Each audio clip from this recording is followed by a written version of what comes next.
అమ్మ 9 నెలలు మోస్తే నాన్న 25 ఏళ్ళు. రెండూ సమానమే అయినా నాన్న ఎందుకో వెనకబడ్డాడు.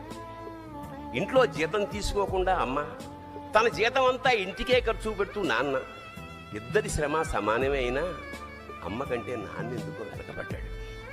ఏది కావాలంటే అది వడ్డీ పెడుతూ అమ్మ, ఏది కావాలంటే అది కొని పెడుతూ నాన్న, ఇద్దరి ప్రేమ సమానమే అయినా నాన్న ఎందుకో బాగా వెనకబడ్డాడు.